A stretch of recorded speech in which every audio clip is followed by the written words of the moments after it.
सोनपुर में हो रंग लूटे बाबा हरिहर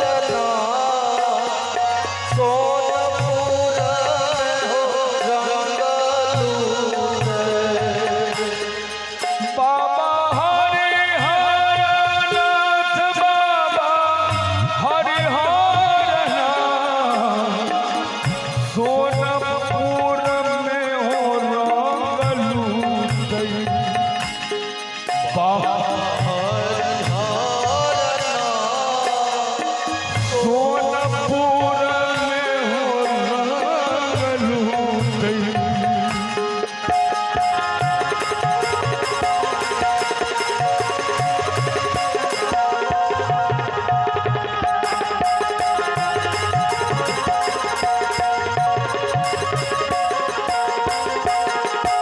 विपिन बाबू उपनयन तो बहुत हम सब देखने छलिए लेकिन एहन हल्का वाला उपनयन पहिल बेर देखलिए हैं जीवन में आ बुझा रहा है जीवन में दोसर से खेबो नहीं करता ओना विपिन भैया आपका हल्का वाला आदमी छै हाँ सतई हो जाए छथिन मंच पर तो हल्के मचा दे छथिन हमरा सन कलाकार के कहे छथिन बैसू पहले हमरा देखवा दियो एक रंग लूटे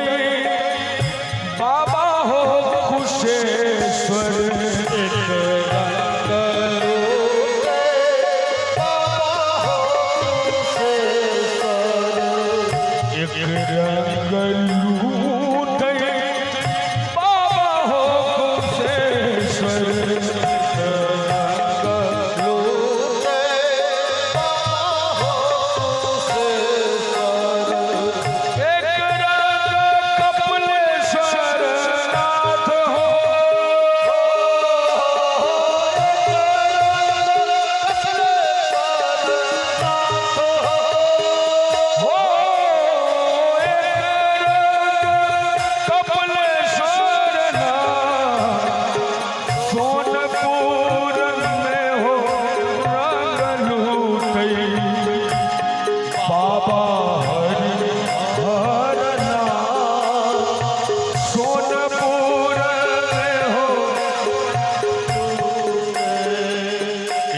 रंग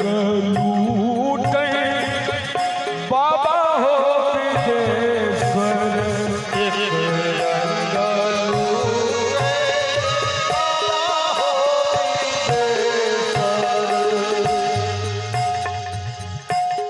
शंकर बाबा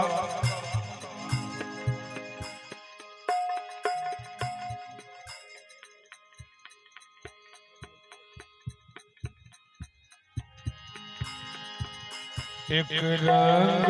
लूटे